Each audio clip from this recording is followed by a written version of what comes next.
Hello, and welcome to My Streaming Bubble, the podcast where I talk about the shows I love with the people I tolerate. I am your TV watching and talking host, Jen, and today Carla is back. But before we get started, I just have something to share real quick. We are the members of the Wild Women of Pod. We talk on podcasts near and far. We've got a Mexican, an Asian, and a white. We're wild. We're all for wild. We're wild for all. We're wild for podcasting. Oh my God, I love it. I love it so much. Oh my gosh. Okay, now you're going to have to clip that so that we can use it anytime that you and Aaron and I are together on anything. Absolutely. That will just be like the theme for the anytime the three of us are. So when we do Heart Eyes in July, yes, I'll bring it back. Yes. Oh my God. Okay, we have a theme song. I'm so happy. Yay! That just made my day. I'm glad. Yeah, that's why I was like, oh, because at first I was like, well, Floridian works great. I was like, no, she's not a Floridian anymore. So then I was working Carolinian, and I'm like, all right. And then my husband's like, he's like, okay. He's like, but what's her nationality? Because you're mentioning Asian and white and like not other places. And I was like, oh my God. And then I was like, I'm not entirely sure. And he's like, well, just ask her. And I was like, oh, should I ask her the only way I know how? And where are you from? No, really, where are you actually from? And he's like, you can't do that. And I was like, don't white mansplain this to me. He's like, no, I'm going to white mansplain it because I get yelled at if I try and ask people that. I was going to say, like, it sounds like he learned the hard way. He's like, you need to ask her what her nationality is. Look at him doing the work. So there's growth. It's never too late to grow and become. Tell him I am proud of him. Will do. But aside from all of that, in case you haven't figured it out, Carla and I are here to talk about A League of Their Own, both the show and the movie. So I'm very, very excited. Carla, welcome back, and I'm so thrilled. Thank you. I am thrilled to be back. I'm so happy to be here to talk about one of the movies that just will always make me cry, and a series that makes me cry because it didn't have a season 2. Mm-hmm. Yeah, oh God, the movie it's so good. Definitely like all-time favorite. This was my first time watching the show. It's been on my list forever. And then of course, when they canceled it, I was like, well, unfortunately now I'm not in a big rush to watch it because right. It's canceled. And I stayed away from spoilers, but I'm like, I think it ended on a cliffhanger or, like, yeah, in a way where it could obviously be carried on. So yeah, but I was very excited to watch it, and I watched it, and I loved it, and I was like, fuck you, Prime. Like, for real. Yeah. Oh, my God. But before we get started on these two titles, well, one title, two things, you know what I mean. Carla, why don't you tell us a little bit about yourself and your brand new podcast? Thank you so much, Jen. Yes, I am Carla, and I hosted with Meg Bedwetter Behead, which is on an indefinite hiatus. But I started my own podcast because I just have so much to talk about. And I decided, you know what? I'm going to find a place to put that. So the podcast is called Okay Real Quick. And it is real quick. It's about 10 minutes long each episode. And I cover a lot of different topics. Most recently, I've talked about cats. I talked about a book called Our Hideous Progeny. I'm going to be talking about bi erasure and just basically like biphobia in TV, specifically the representation or lack thereof in queer as folk. And there's going to be like a lot of other stuff. Whatever basically falls into my brain is going to be what's coming out of my mouth. I love that. You just had one too. And because like I'm on a delay from recording to release, I think your more recent one was the reboot one. Yes. Yeah. Yes. That was my little rant about reboots and why I hate them, but why I'm part of the problem. I'm kind of right there with you. And over the years, I've softened to reboots for the most part. There's still going to be ones where I'm just like, no, or just enrages me. Yeah. But I've softened a bit. Overall, I still hate them. But when a new one is announced, I guess I'm too tired to be mad about it, or I'm too busy being mad about other things. I'm like, fine, whatever, fuck it, I don't have to watch it. You know what? That's probably a part of it. It's just like, you know what? Like, this is not the worst thing that's happened this week. Right. Also, I think like the constant announcement of Dexter spin-offs and reboots and stuff has just, it's like, okay, I give up. You're just going to keep doing it anyway. There's so many. And it's like, I can't get away. And that's Erin's fault. No. Yeah. I don't know about you, but I started watching it because of her. I haven't watched, I'm behind. So I'm kind of more or less waiting until we're back to doing maybe our live streams or anything like that, because I know we've had ideas to do it, and I think it's just a timing thing as per usual. So, but just like, maybe I'll wait or maybe I won't. I don't know. I guess we'll see. I guess we'll just have to wait and see. I mean, I love not knowing what I'm going to do next. So, all right, I do know we've got a show and movie to talk about, so we'll go ahead and get started with all of that. So consider this your spoiler warning from a film that came out, what was that, like 1992? Or yeah. And a television series that came out a few years ago and has since been canceled because Prime is a motherfucker. Yeah. All right, so first up are content warnings. So content warnings for the series, you've got your run-of-the-mill racism, sexism, homophobia. I mean, that's kind of like the main three, the big three. Yeah, pretty much. Yeah. Pretty much. Transphobia. I don't know if you said that. Transphobia. Nope, you're right.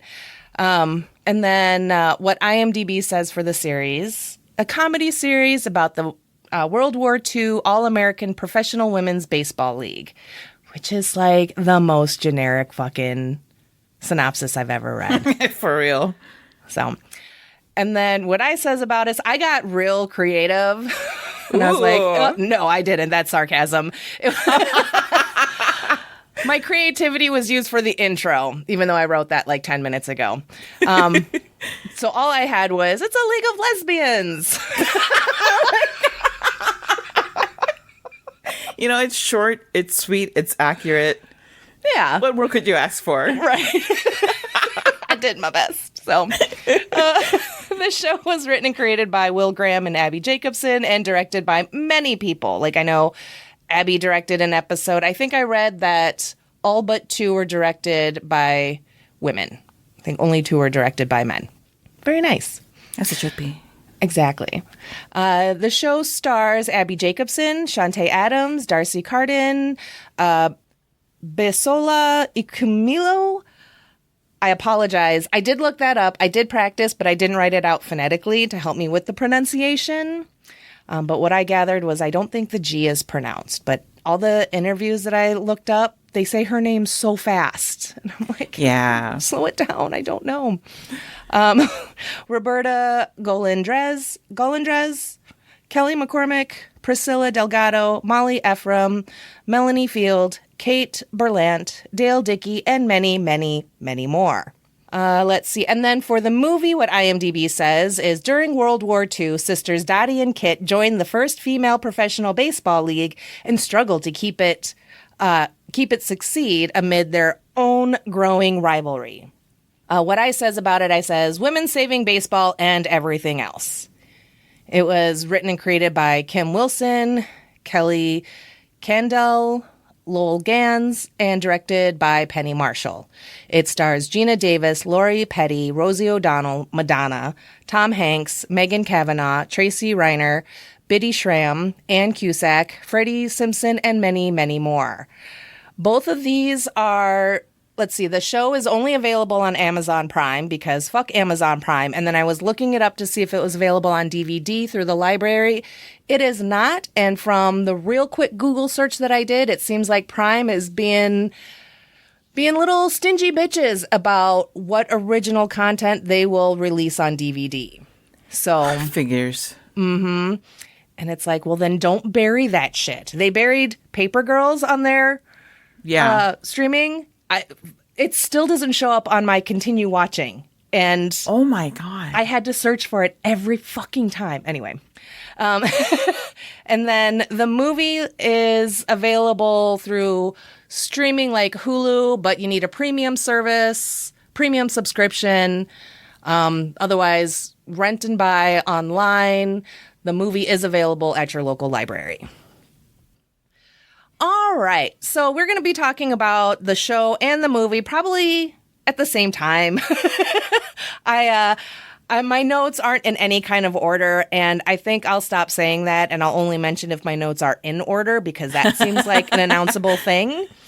But we're going to go ahead and we'll have Carla let us know what your general thoughts on the show and the movie are and how the two kind of work together or maybe don't. Well, as you know, I always have a lot of thoughts, but I'm going to lead off with the thing that should maybe come at the end, but it doesn't matter. Mm-hmm. Okay. You know, the ongoing question of whether or not Dottie purposely dropped that catch to let Kit win. Mm-hmm.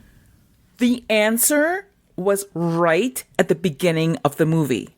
It was right in front of our faces all along. And I only noticed it this time that I was rewatching it because I will tell you how I figured this out. Okay. As Dottie and her daughter are getting ready to go to the trip for the reunion, Dottie, you know, her grandkids are out in the yard playing basketball, and she goes to the older grandson and says to him, he's littler than you. Let him score one once in a while. I was like, oh my God. Like, that stopped me dead in my tracks because I was like, wait a second. That's it. Mm-hmm. That's how we know that she let Kit win. Mm-hmm. I have thoughts about that, but I will get to them later. Okie dokie.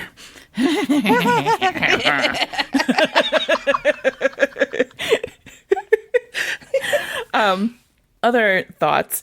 Marla and her dad made me want to cry. Like, so much about this movie, I'm just constantly like on the edge of tears, on the verge of tears. I think perimenopause is just really wreaking havoc on my emotions because everything makes me want to cry. And watching this movie, I had to like, you know, step away and like breathe calmly every couple of minutes because I was like, oh my God, look at these people being so beautiful to each other. But like, he just wanted his little girl to do what she wanted to do. And he was so supportive of her. And he just really wanted her to be happy. Like, that's really what I got from it. Like, he just wanted that actor was amazing because he really sells you on the emotions. He has like a 2-minute scene. And he sells you on every emotion. And I was like, oh my God, sir, you're just too good for this. Like, I don't know. It's just like, you know, give the man an Oscar. You know, they gave Dame Judi Dench an Oscar for like the 3 seconds that she was on Shakespeare in Love. Oh. So, you know, you can do this. It's always his scene as the train is pulling away and he kind of does like the little baseball hit that gets me. It's like, yes, everything leading up to that, but some reason, just that little like, you know, knock it out of the park and like, yes. Oh my God. And for me also, it's when they're seated at the train station and she says, you know, maybe I shouldn't go because who's going to take care of you? Mm-hmm. And he's like, hope you're okay. You go. I wanted to pursue your dream. And I'm like, oh my God. He just really loves her so much. And then she goes and gets married and he's there. And I'm like, oh my God, like, too beautiful for my face. Anyway, let me move on before I start to cry. There's a moment in the series where Max is, you know, she's talking to her mother and her mother wants her to go into the same business. She wants her to like inherit the beauty salon and Max wants nothing to do with it. She doesn't have anything against it. It's just she has other aspirations. And her mom says to her, I'm all for you having a dream. I just want you to have one that's possible. And that's, you know, we see that a lot in so many shows and movies and books and everything. But especially when you're talking about a woman in the 1940s who's a Black woman. And at this point, I don't know that she knows that her daughter is queer. So like there's an added level of complication for which her daughter has a lot of obstacles placed in front of her by society. And it breaks my heart because as a parent, you just really want your kids to be happy and successful. And I completely relate to the idea of wanting them to have dreams that are attainable because it'll make their lives easier. But unfortunately, you know, as a parent, not unfortunately in general, because, you know, fly and do your mightiest thing. But yeah, as a parent, it's just so hard sometimes to, it's not hard to support our kids, but it's hard to trust the world to let them reach the heights that they want to reach. And we just want to cushion that for them. We just want them to not ever suffer. And that's not possible. But the obstacles that Max was facing were so many. Yeah. Oh, it just absolutely. Another thought about the series was that the haircut scene. Yeah, that is like the most like flirtatious haircut I have ever seen on television that Greta gives Darcy, because like it was like off the charts like flirtation. And even while Darcy's like, yeah, like I'm married, and Greta's like, what? Yeah. And I'm like, okay, like there's awkward and then there's awkward. Like this. Yeah. Oh my gosh, Darcy. And the only thing she ruins is like my fantasy, not her process of like figuring out her world and herself. You mean Carson? Like, Carson. Thank you. Yes, right. Carson. Yeah, it's just like, I'm like, my brain is all over the place. Yeah, so Carson is just like, I don't know what I want, and I'm married, and this beautiful woman is flirting with me, so I have to put a stop to it. And I'm like, okay, but can you just like let it play out a little longer for me? Just like, like she says to the train person, she's like, just let it happen. Yeah. And I'm like, please, Carson, just let it happen, just for me, just for me. And then the last like initial thing is that Clance is my favorite. Oh yes. She's amazing. Her. She's nerdy as hell. She's an incredibly supportive friend, and she is very relatable as a spouse because her husband gets drafted, and she sits on the letter because she's like, oh, if I sit on the letter, it's like it didn't happen. If he doesn't find out that there's a letter, it's like it didn't happen. It's like, that's not how that works. But completely understandable, because in a similar way, certainly not in a parental way like it is with Max and her mom, but somebody that you love who is being sent out on something that they didn't sign up for, and where it's not exactly like Black people were prioritized for the less dangerous missions. So, you know, all those fears that these women were having of their husbands being killed at war, there's an added layer to that for Clance. And it broke my heart for her. Oh, I loved Clance. As soon as they showed her, as soon as she was on screen, and like she's just talking all fast, and you know, and I'm like, oh, she's a hoot. She's gonna be a fun best friend. But then she starts going off about like Wonder Woman and comics and nerdy shit, and I was like, oh my god, a Black girl nerd in like the 1940s or whatever. This is fucking awesome, and not just like, oh, I like comics, but like fucking detailed nerd shit. Love that. Love that for her. Like, she even makes her own. And that made me so happy. You know, like there are like small acts of rebellion that people can engage in, and it's not, you know, there are big things, there are small things, but like living your life authentically is definitely one, and creating art in a time that feels like you should be focusing on something else, I think is also very important, because art is as important as so many other forms of protest and of, you know, trying to stop awful things from happening. And I think that's very pertinent to today, where I think a lot of people might look at artists and be like, oh, you know, put down your drawing pad and go join a protest. And yeah, sure, they can, if they very much can, then they should. But there's also a lot of resistance in creating art that, first of all, reflects you and your life, but also reflects the real world around you, including things like, lady superheroes. So I love her so much. Oh my God, she's the best. And then when they went and saw, what was it, The Wizard of Oz, and the way she crashed out about The Wizard of Oz, I was like, I don't think she's wrong. Like, she said so many things that you're like, you know what? Oh my God. Yeah. Yeah, Clance is great. So yeah, with the movie, I went and saw it in the theater. I loved this movie. Watched it so many times growing up that I almost had like the movie memorized. And I was telling my husband this when I was watching it, and he's like, "Are you sure you want to tell people that?" Why not? It's a great movie. Exactly. I was like, "Shut up." So, so yeah. So I was very excited to like rewatch it because it's been a while. But I watched it after I watched the show because I wanted like the show. It was the new thing. And I was like, I want to pay attention and make sure I get it watched. And I loved the series. I loved what they did with the teams. We don't have the same characters from the movie as we do in the show. And that's fine. Kind of the way I see it is like when it comes to the story of A League of Their Own, it's more like, it's always about like there's always going to be characters and they're always going to be, the people, the players and everything. But I feel like title wise, it's always going to be about the league and the teams and kind of who the players are can be quite interchangeable. And that's all right. Cause then we get new, different and interesting stories.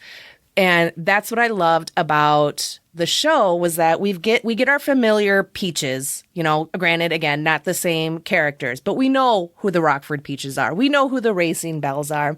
And we know who the South Bend Blue Sox are. And so you're like, okay, so we have some familiar names, new faces, and that's great because I think that adds for a more interesting story, more in-depth on these women and following their dreams, serving their country, and all that shit. Right. The added layer to it was Max and Clance's story, which I thought the series was a great medium to tell Max's story. And I loved Max's, and because at first I'm just thinking like, oh, she's got these struggles because she's a black woman in the 40s wanting to play baseball. And so that's what she's going to be fighting against. And me totally thinking that like, oh, she's going to be playing for the Peaches by the end of the movie. And she's going to come in, she's going to be like a star pitcher or something or basically what she does at the end of the series, but for the Peaches.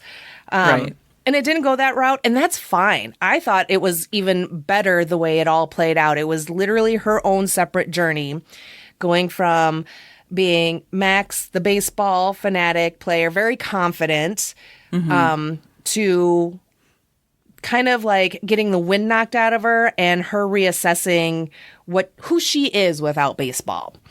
And that opens up her world in terms of exploring who she is. Not just as a person, but like who she is, sexuality and sexually and everything. So I thought these are great stories to tell for this time period because those stories aren't told a lot ever. So I really appreciated it. I loved Max. There were times where it's like, especially in the beginning, because she's so confident, I loved her confidence. But at the same time, I'm like, it's almost kind of borderlining on cocky.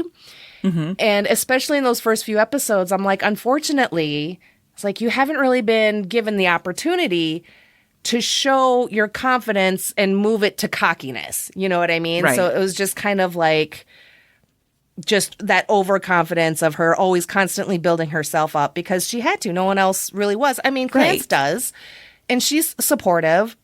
But Clance has her own stuff. Like you said, her husband's going off to war. There's the one scene where Max is upset and she goes to Clance's house, and Clance is like, really? Now? Right. So like, not everything's about you, okay? Yeah. And they have, and I liked how that scene played out, and that obviously doesn't have any impact on their relationship or anything. But by the end of it with Esther, it's like, at this point, Max has kind of more or less given up on baseball. and she's figuring out who she is. And then she meets Esther. And then she finds out Esther is a pitcher on one of the baseball teams. And Esther gives her her shot. And so it's like, finally, someone else is there that believes in her and is willing to give her her shot, which I think is what Max always needed. Yeah. And again, nothing against Clance, but Esther is of that world, of that baseball world, and being a Black woman and queer. And so who better is going to understand or really speak to Max in that level, especially in that moment. So I loved that for her. I was so happy for her because, yeah, the whole time she's in her own head. And I hated that for her. So yes. When she gets the yips, I was like, oh, Max. Yes. Oh, the yips. And then just also with regards to Max real quick, her and Carson's relationship, their friendship. I loved it. I loved who these two women were when it was just them. They felt so relaxed, so natural, so open and free to be themselves. Their conversations on, being with women or being with a man. And, Max is like, ew. And because Carson's like, it's nice. It's not the worst thing that could happen. But I loved their friendship. I love their relationship. And, 8 episodes, I feel like had we even gotten 10 or 12, we could have explored a little bit more of like the flirtation with Carson and Greta. We could have maybe had another episode or half episode of a little bit of that tension building, which can be fun. And also just kind of exploring Max's world a little bit more. 8 episodes, definitely not enough. We needed not just another season, but at least a couple more episodes. But yes. But yeah, so to have been able to see more of Carson and Max's friendship would have been real nice. I love their friendship because absolutely. They're on the same level on so many things. They really get each other in a way that the people closest to them don't get them because Clance may be Max's best friend. She sees a lot of herself also in Esther, and that's great. But there's that camaraderie that they have, she and Carson, that I think if they lived in a different world, they would also be best friends. They would have a very special connection. And it's awful that their friendship had to happen in a clandestine way. It's they couldn't even be openly friends. It's bad enough that they can't be openly with the people that they're attracted to. They also can't be friends with the people with whom they want to be friends. Mm-hmm. Just a dumb way for the world to operate. Agreed. It's real dumb. Yeah.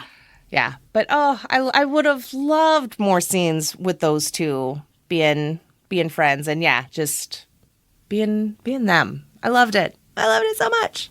So, real quick, I did jot down a few of some of the little nods from the show to the movie. Because as I'm watching the show, I'm kind of clocking some of it. But then when I get to the movie, I'm like, oh, and then this, and then probably this, and maybe this.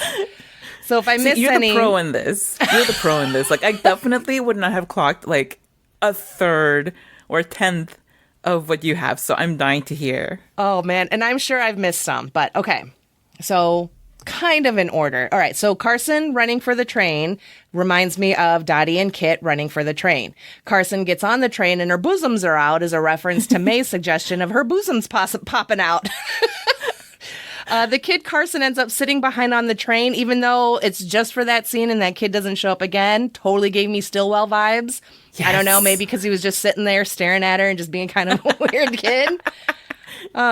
The girls calling Carson farm girl despite not being from a farm, which is, I think, one of the most fun little running gags through this because she's like, I'm not from a farm. Nod to Dot and Kit being from a farm. In the last episode during the big game, the announcer mentions a Davis making the rounds or whatever. Obviously, a nod to Gina Davis, the Queen of Diamonds, Dottie Hinson. And you can't convince me otherwise. For sure. Let's see. Oh, Carson does the catch behind the back.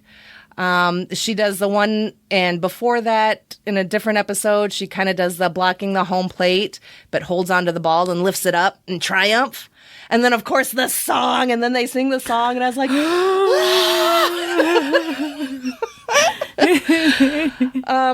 SD Gomez not speaking English reminds me of Shirley Baker not being able to read. Of course, the no crying in baseball. Maybelle's bleach blonde reminds me of Ellen Sue's bleach blonde. And then Maybelle being a mom, like a quote secret mom, reminds me then of Stillwell's mom, whose name I'm blanking on. Let's see. The announcer in both the show and in the movie does at one point says she knocked the cream cheese out of that one.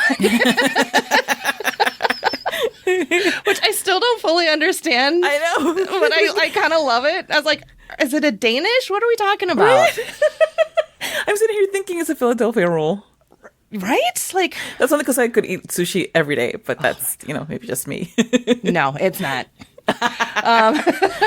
Let's see. A player being the coach. So Carson and Lupe both did co-coach thing for a little while. Dottie was the coach for that hot second until Jimmy Dugan decided to sober up for a second. And then when Carson and Lupe were doing the same signals in tandem to the players, reminded me of when Jimmy and Dot were doing the signal off to Marla. Alice's stinky socks. Socks' superstition is Jess's superstition about people and changing their socks/clothes.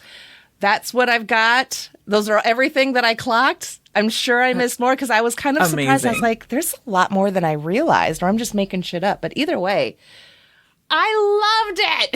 It was so. I just love those moments where they have those little nods to the movie, because it's a beautiful tribute to call back to the movie. And there are actually two that I noted. Ooh. There was the split that Dottie does when she's catching. Yes. It's like the first episode of the show. It's not any of the the main people or the people that we come to see as the leads, but it's definitely in there. Nice. And then I love the famous moment of Dottie catching the ball with her bare hand. Yes. And it's brought back on the show, but Max is the one who gets to catch it. And to me, it's important because it serves to remind us that Max is every bit as good, bit as good as Dottie was. And as a Black woman, just imagine how well she would have done in the league if she had been allowed to participate the same way that white women were. It's just, it's beautiful, it's touching, it's mind-blowing, it's very sad. Agreed. Oh, good. I completely forgot about the Max catching the ball one-handed. So thank you for the reminder. Happy to help. Yeah. Let's see. What else have I got? I mean, I got a lot of stuff. So, and I'm sure you got a lot of stuff too. Yeah. And then when I was watching the movie, because they get that less than 30-second acknowledgement of the Black female baseball players. Yeah. And it's I remember as a kid, it was just what? They acknowledge black female athletes? Right. Whoa. And now it's as an adult, I'm that was it. That's all they did? But then I was reading in IMDb that basically so what IMDb trivia says, there is a brief scene in which Dottie and Ellen Sue are playing catch. At one point, the ball is overthrown and ends up near the small, quote, colored section of a segregated stadium. An unnamed Black woman, Delisa Chin Tyler, picks up the ball and throws it over Dottie's head to Ellen Sue, who catches it. Ellen Sue's reaction indicates that the woman has an extremely powerful arm. The woman wordlessly nods to Dottie and walks away. This scene reflects the historical reality that the All-American Girls Professional Baseball League only allowed white players even after Jackie Robinson desegregated Major League Baseball in 1947. In a 2017 interview with BuzzFeed, the movie's co-screenwriter Lowell Gann said, "It did bother us that in order to be historically accurate about the AAG-PBL, we could not have a diverse cast. We came upon that scene as a way to make the point. A lot of people have commented on it over the years, and I'm very glad we included it in the film." And I'm glad they included it in the film as well. I do agree that it kind of sucks that it's just that little bit to be historically accurate. But that's what I love about the show is that they're being historically accurate, but with a very diverse cast and diverse storylines. Yeah. And I think that's something that you really, for this kind of story, can only truly explore like in the series. Because I feel like if they did it in the movie, it might have overshadowed a few things and not to say that that's a bad thing, but that's not necessarily the story that, the writers and Penny Marshall were trying to tell. So I don't know, better than nothing, but I'm glad the show improved on it.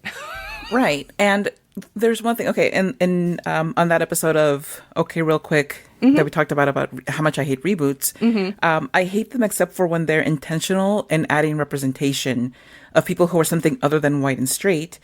And the show's tagline could have been gay right away because like you have like queerness from the first episode, but also that inclusion of Black women who played baseball, not just as a nod to Black women having been anywhere at all. Yeah.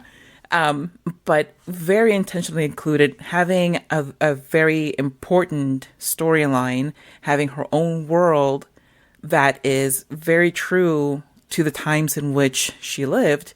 And another note is that, if this show was able to include Latina women on the team, why couldn't they have? Well, because people conflate ethnicity with race. And just because they're Latinas does not mean that they're white, that they're not white.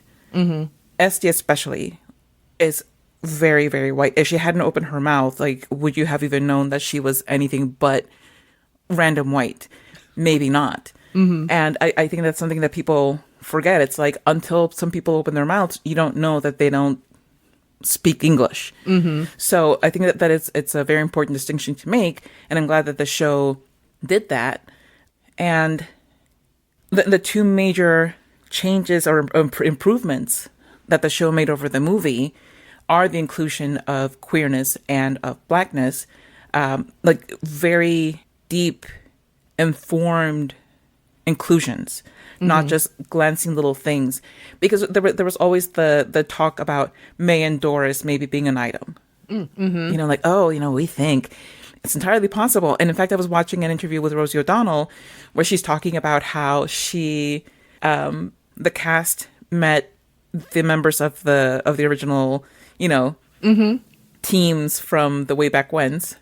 And she said, like, we would meet somebody and they'd be like, and this is my friend so-and-so who has been her roommate for like the past 52 years. And it's like, just the way the times change, you go from that where they were so forced to keep silent about their relationship that even so many years later in 92, when there was more acceptance, they still couldn't come out and say, this is my partner, and even in 92, which has come a long way from the 40s, they still couldn't tackle those aspects of queerness in that movie. And then you have the series 30 years later, which is a lot more open about queerness and about being very direct about it, and how it's not a recent phenomenon that people started being gay. It's not like,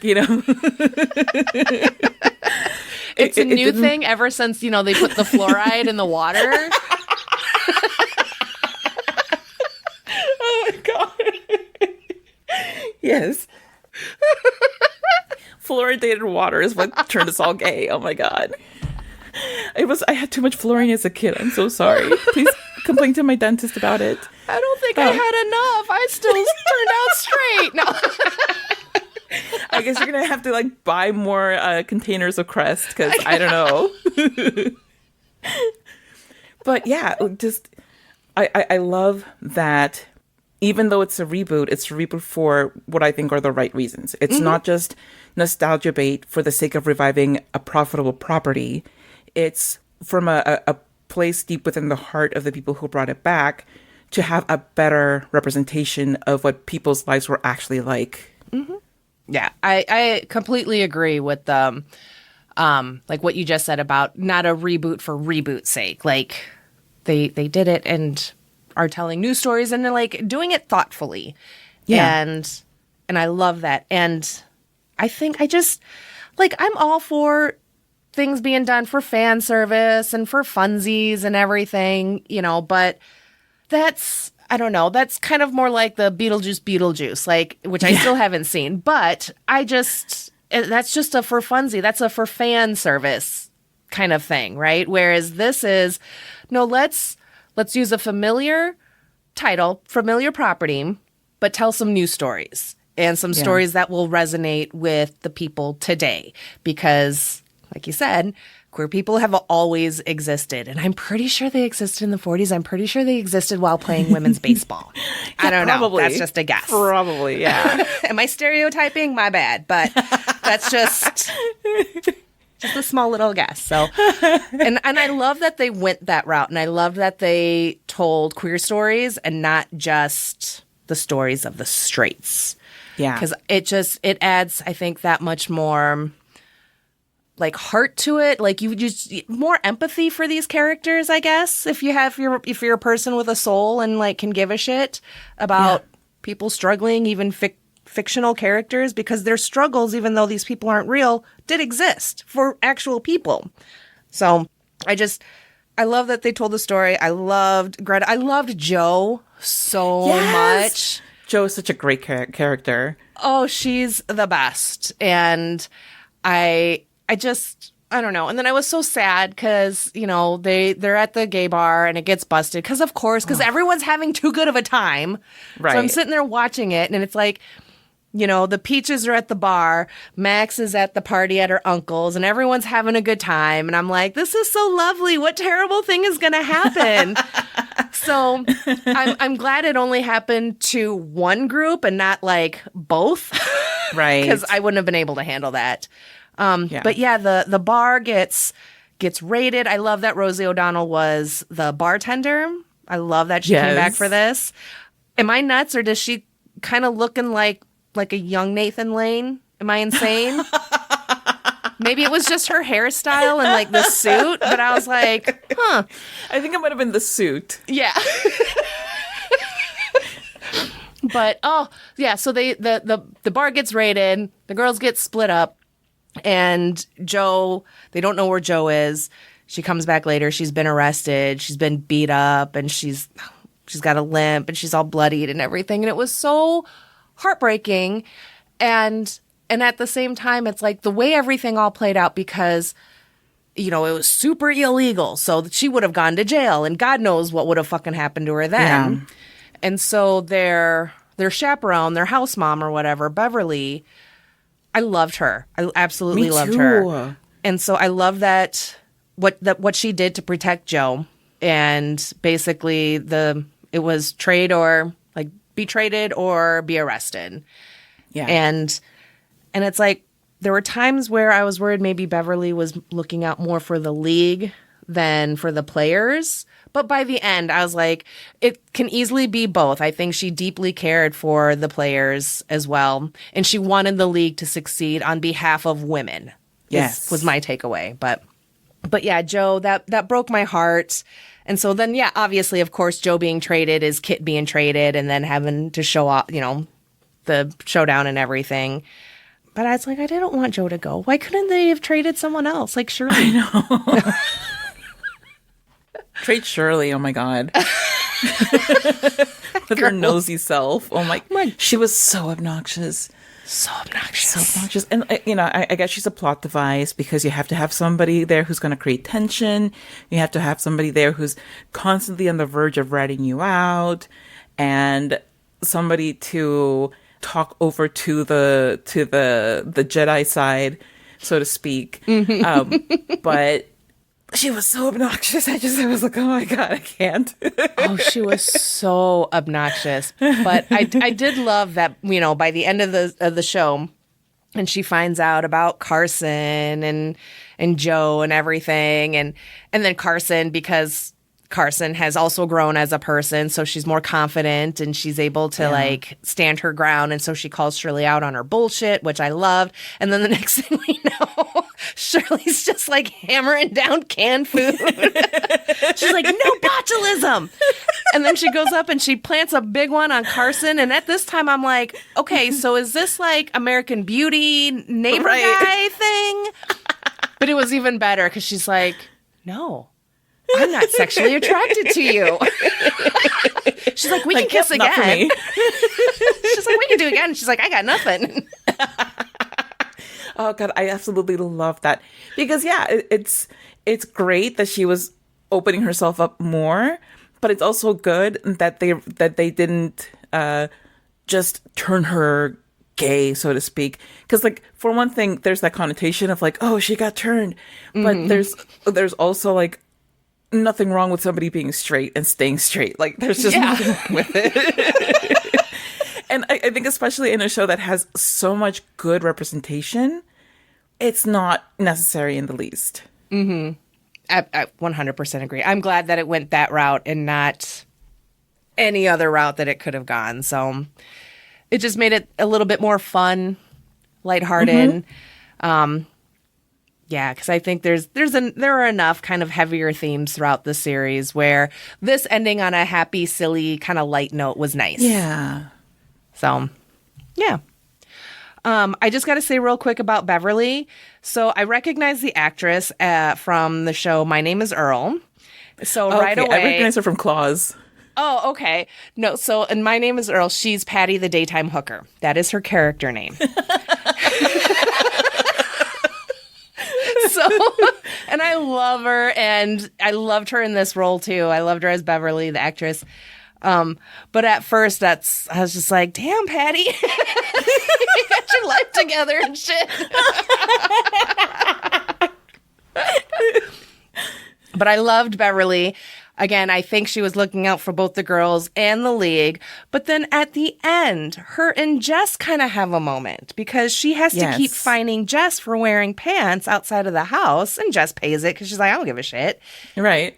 And so at the end, Beverly's like, this is for you. She's like, the league told me I had to collect it. They didn't tell me what I had to do with it. So she gave it back to her. And then some comment about like, we need to look out for each other. Kind of nudge, nudge, wink, wink. And I was like, oh my Beverly, God. you got it all. And I loved her line earlier in the series where she's like, basically going off about how she's made a name for herself. She's wealthy. She married a young man. She's traveled. She's done all these things. And it's like, oh, but then also, like, is that a lavender marriage? No.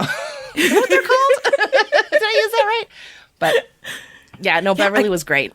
She was a great character throughout because at the beginning you don't know that she's gonna turn out to not be a horrible person. Mm-hmm. You're just like, oh, this is HR. You know, like she basically is there to represent like the HR of the organization, and she plays the role. And I think that part of the reason that it's played that way, where it's kind of like a secret until close to the end, is that maybe she didn't know how safe she would be to divulge her actual life, because you know, if we think already of what it was like for women in the 1940s, think back further to when Beverly was younger, to the amount of restrictions she had placed on her, the amount of fear that she would have had to have lived with, and then to go into this environment where these women are being a lot more casual and open and free, even though they're hiding it or they're trying to hide it from her.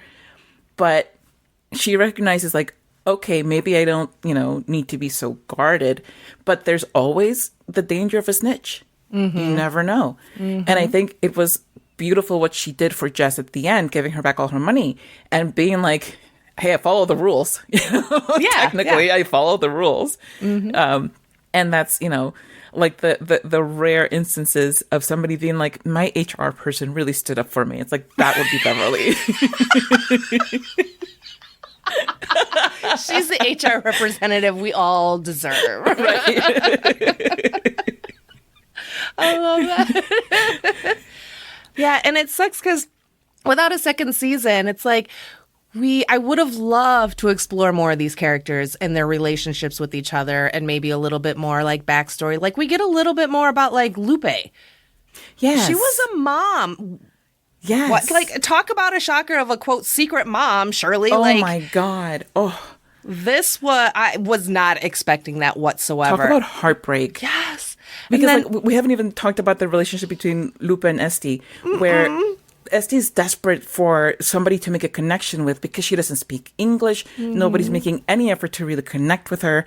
So she sees like the one person, she speaks my language. Why does she hate me so much? And it's like when Lupa reveals that she has a daughter, and every time she looks at Esty, she sees her daughter's eyes, and it breaks her heart every single time. So she can't deal with it, and that's why she pushes her away.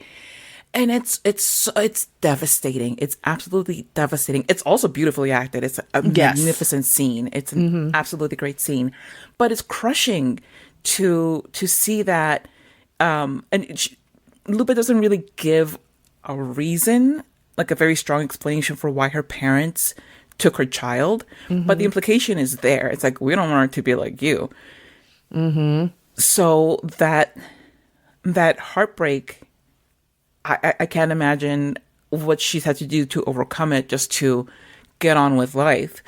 So that the way that comes about also is just a beautiful show of storytelling and of character development, because it's earned. It's not just like, oh, I hate you. Now I'm gonna be your best friend just because we both speak Spanish. Yeah. Exactly. Like they had a very, just a beautiful way of bringing that about.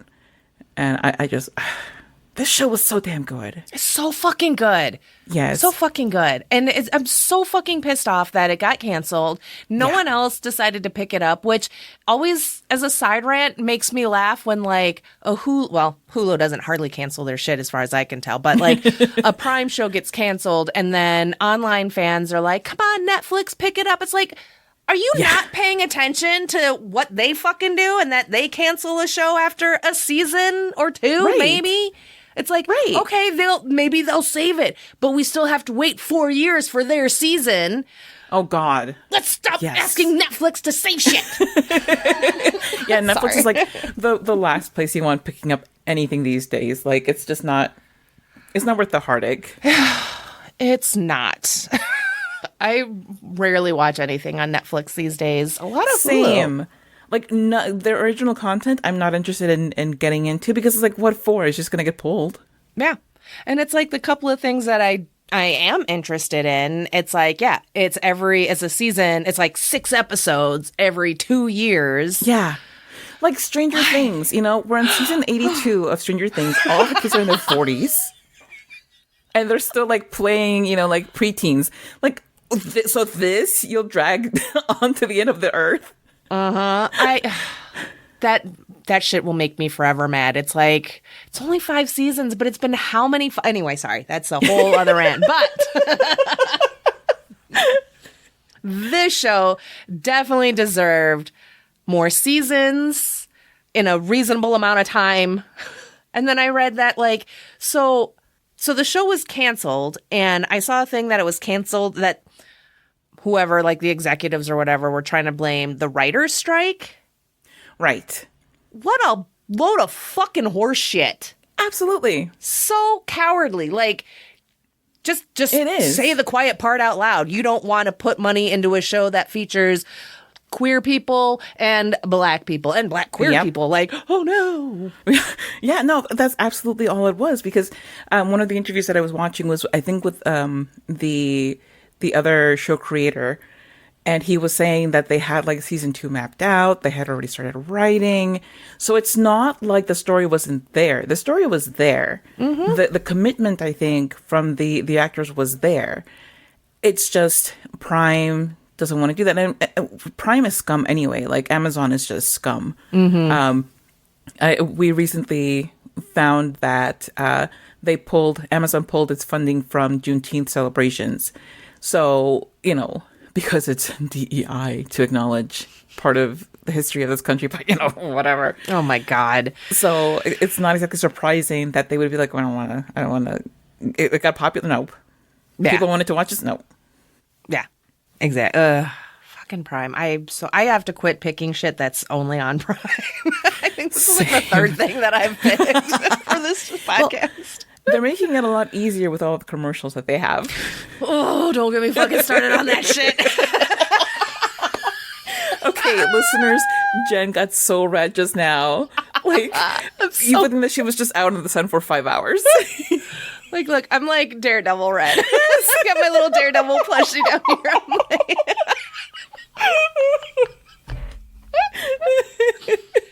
But for real, that shit pisses me the fuck off. Like, to no end. Anyway, but yeah. So Prime fucked up and continues to fuck up.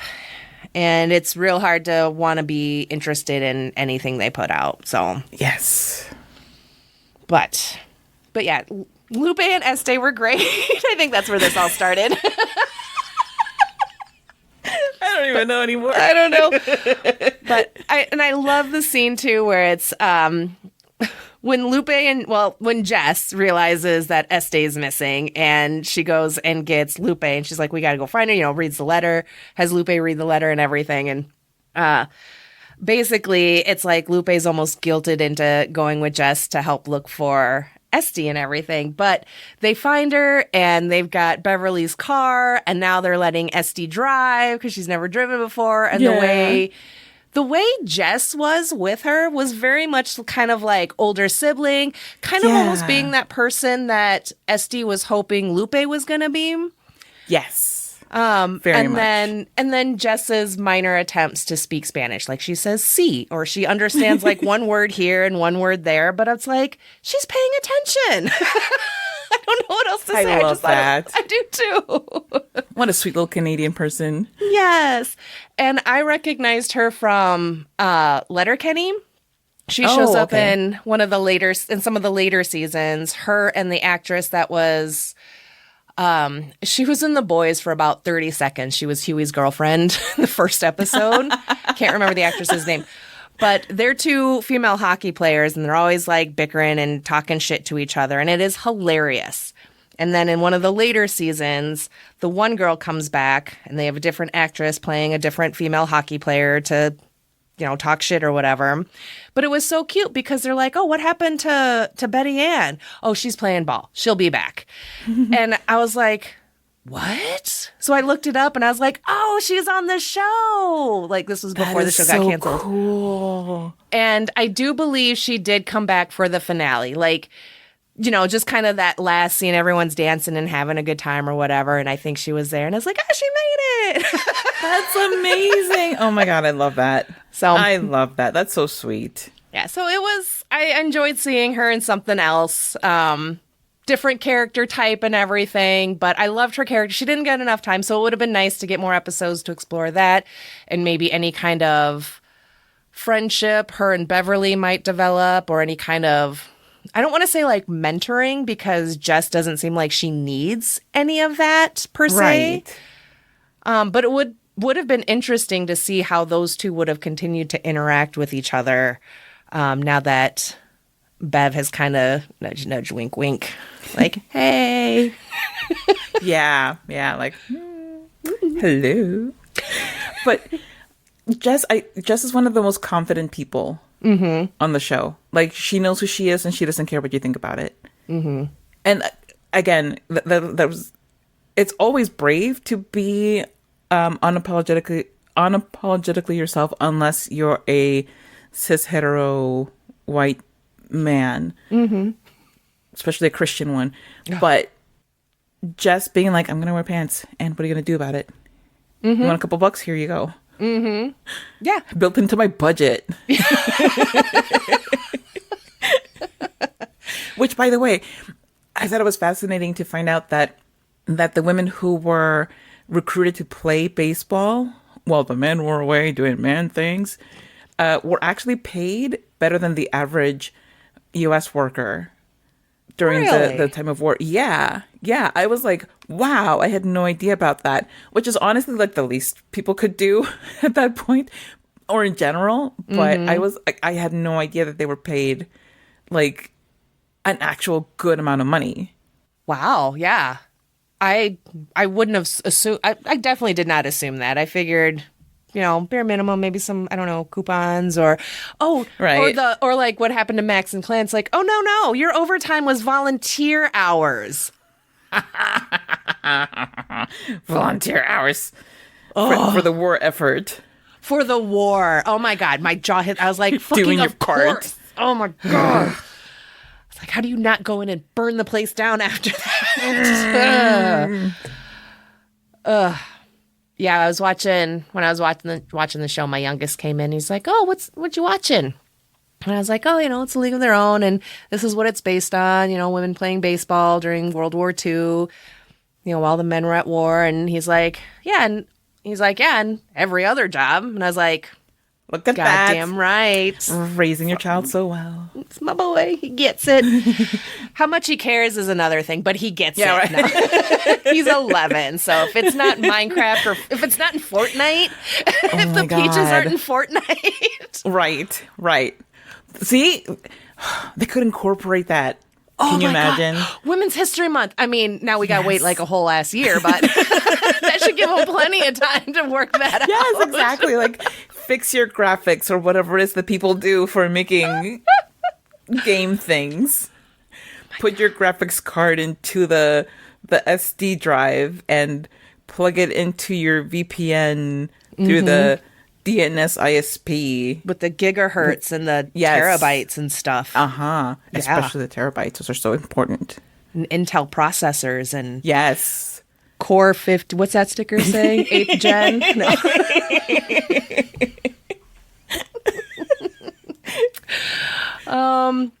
Oh, Nick Offerman. So he's in the show for like Yes. an episode-ish and a half. I was so excited at first because I was like, I mean, who doesn't fucking love Nick Offerman? Yeah, he's great. And then I was like, oh, but of course you're playing like that kind of character because, it's the 40s and whatnot. So Right. I was kind of bummed that he didn't stick around. Like his character wasn't in it more. Like not necessarily to be Jimmy Dugan, Right. but like just to have more Nick Offerman. Right. That's all I Like, wanted. I totally get that. But it's like, I'm just glad that we get to see him at all. I love him. I think he's great. Agreed. And of course, I'm thinking of The Last of Us and getting all sad about that. So never mind. Yeah. Thanks, Jen. Sorry.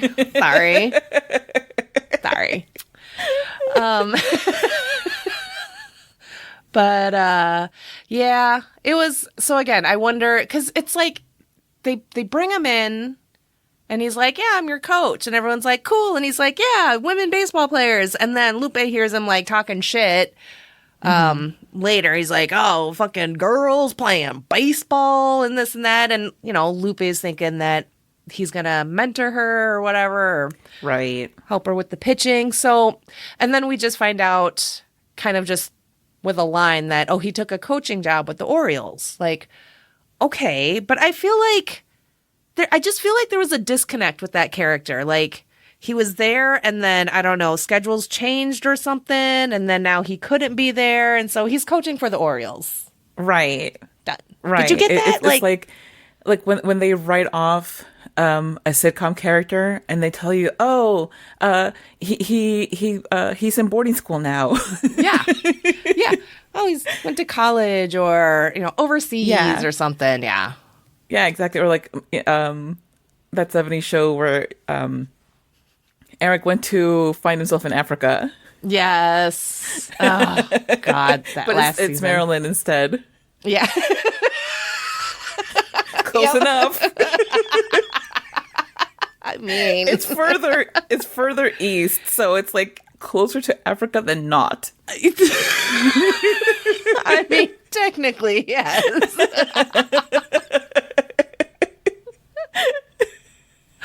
Oh, God. All right. I just had to get the Nick Offerman bit out. So what else do you got? Because I know you got things. Yes, I always got things. We haven't talked about Birdie. and the importance of Birdie Yes, in the show. obviously. Yes. Yeah, because Birdie, I think, was a very important character in general. Definitely helping Max become more comfortable with who she is, and getting to explore a side of herself that she wouldn't have been able to otherwise. Because if it hadn't been for Birdie saying, "I look at you and I see that that's a body that wants a suit," and kind of steering her towards like, what is it that you want? Not what is it that your mom wants, not what is it what that society wants. Is like, what's in your heart? Like, how do you see yourself? And Max slowly embracing it. And you do have that awful moment of Max pushing away because Max is scared. And I think that that's something that's very understandable because it's very human.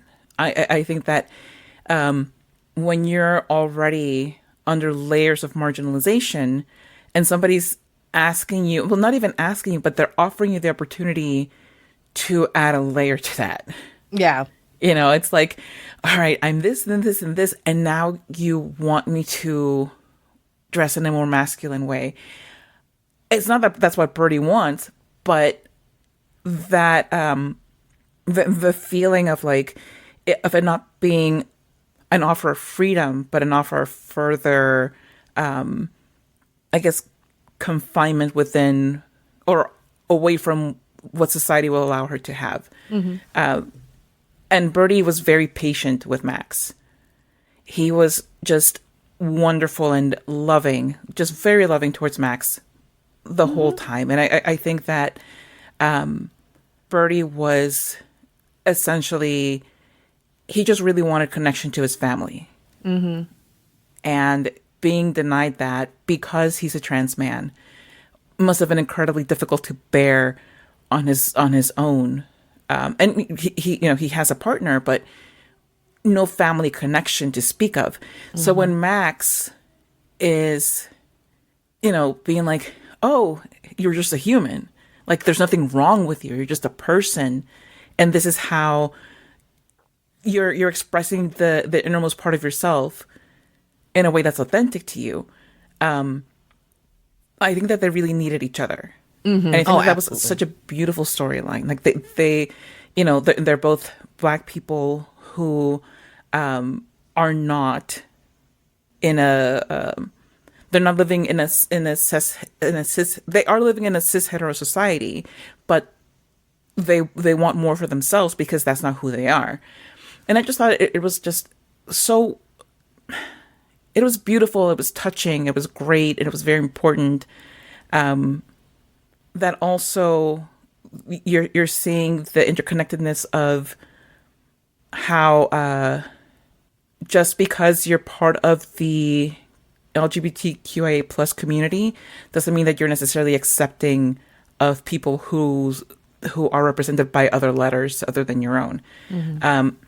You have first of all, Max initially being put off by Birdie being a trans man.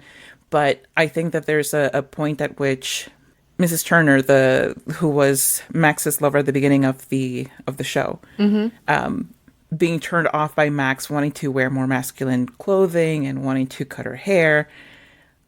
We don't know if Max would have eventually, identified as trans. We don't know that because there's no season 2.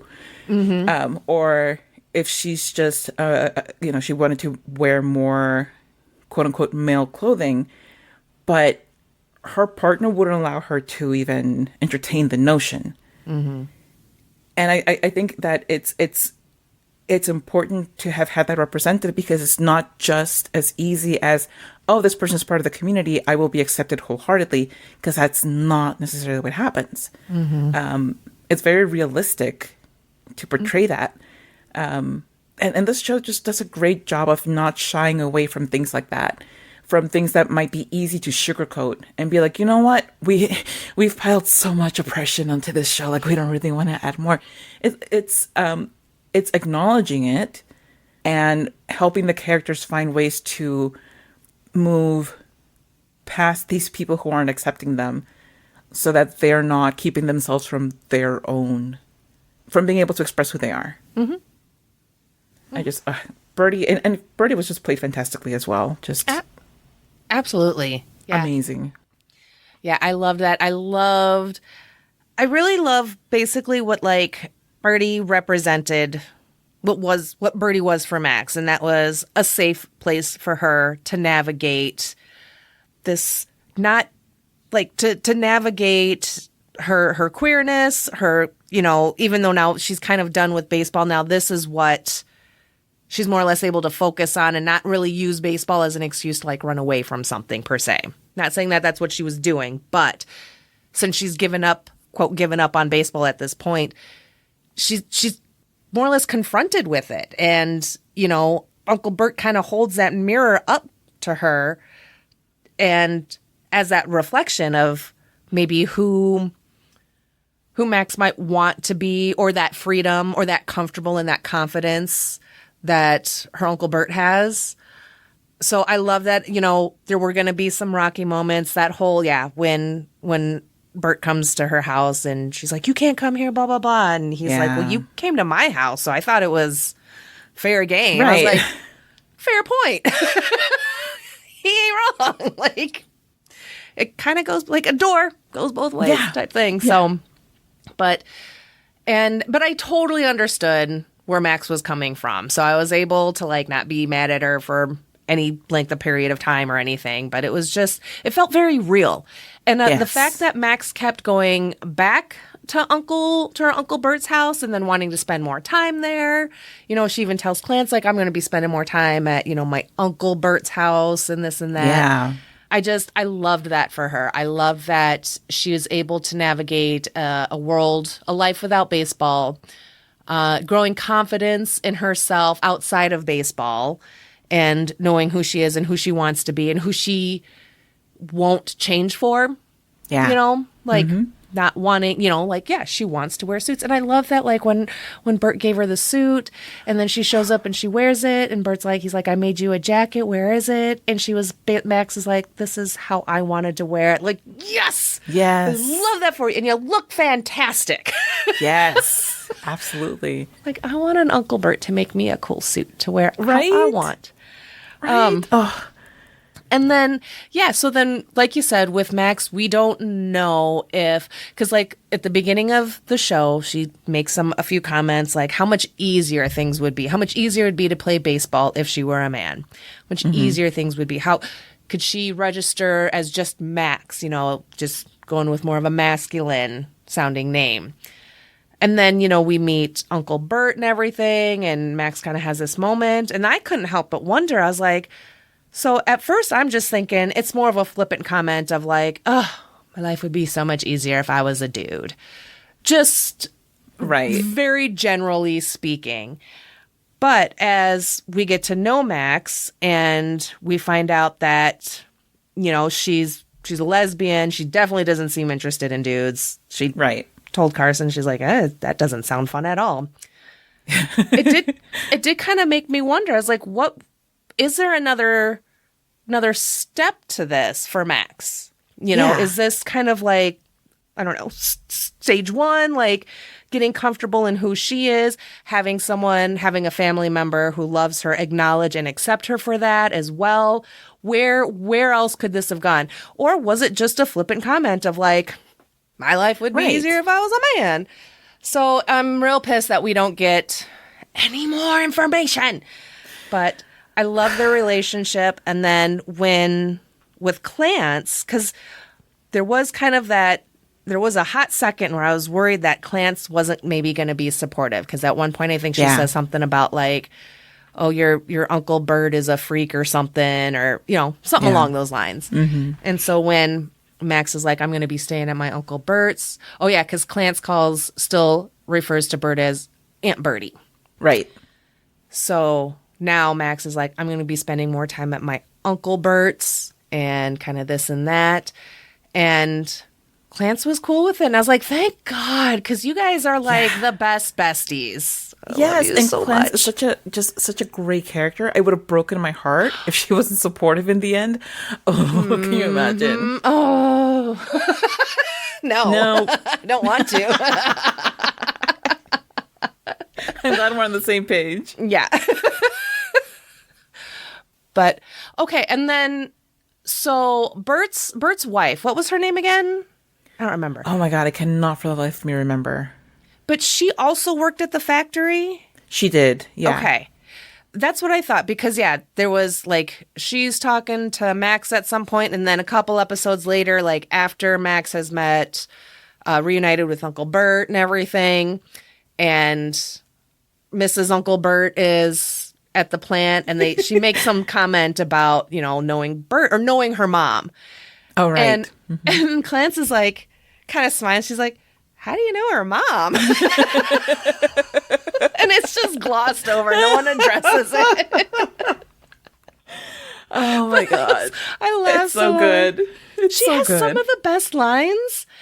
And some of the best delivery, too. The timing that actor has is phenomenal.